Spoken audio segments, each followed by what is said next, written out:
All right, question number 11. I'm asking about phosphocreatine, this molecule over here. This is a energy source that our bodies use when we're exercising for very short bursts. So when we're sprinting, for instance, our body uses phosphocreatine to quickly transfer a phosphate to ADP to make ATP. All right. Now the enzyme that creates phosphocreatine is this enzyme creatine kinase. And what it's doing is it's taking the compound creatine on the left and a phosphate from ATP and putting that phosphate on right here. That's the whole reaction that it's carrying out. All right, so now, phosphocreatine is important for certain types of athletes. Football players who are going to be, using short bursts of speed to carry out their athletic or compete athletically. Also, Olympic sprinters, stuff like that.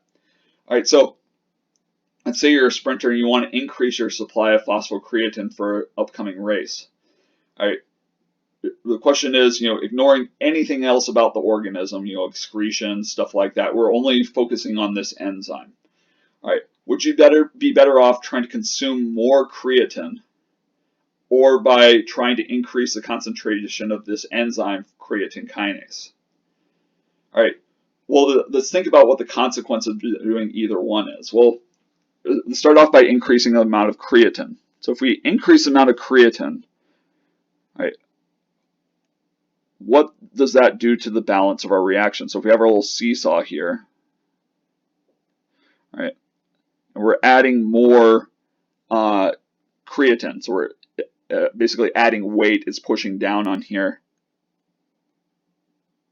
All right, our seesaw looks something like this. Well, in order to restore the balance, we have to convert some reactant to product. So if we consume more creatine, the end result is that some of that creatine is going to result in more phosphocreatine in the end. All right, which sounds like exactly what we're after. Well, what happens if we instead, we're starting off with the same amount of creatine, increase the amount of enzyme? Now, one of the things that I said, kind of a distinction I'm trying to make in this chapter, is between equilibrium and equilibrium and kinetics. All right. So enzymes, what they do. So if we're thinking about a reaction energy diagram, right?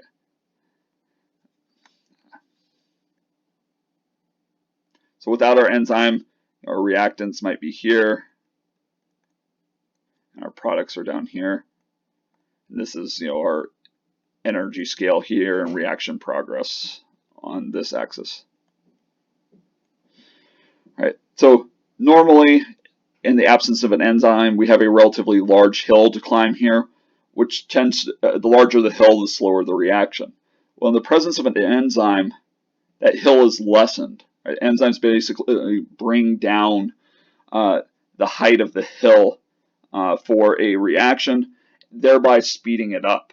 Right? But what they don't do is they don't change the energies of the reactants or the product. So the enzyme is going to, it speeds up the formation of phosphocreatine, but it doesn't do anything about the equilibrium between creatine and phosphocreatine. So you're going to come to the same equilibrium even if you have more enzyme. All right, so because of this, again, just considering this one enzyme here, by adding in more creatine, by Le Chatelier's principle, you're going to end up with more phosphocreatine. Simply increasing the concentration of the enzyme is really just going to increase the speed at which you're interconverting between creatine and phosphocreatine. It won't actually increase the total amount of phosphocreatine available to that runner.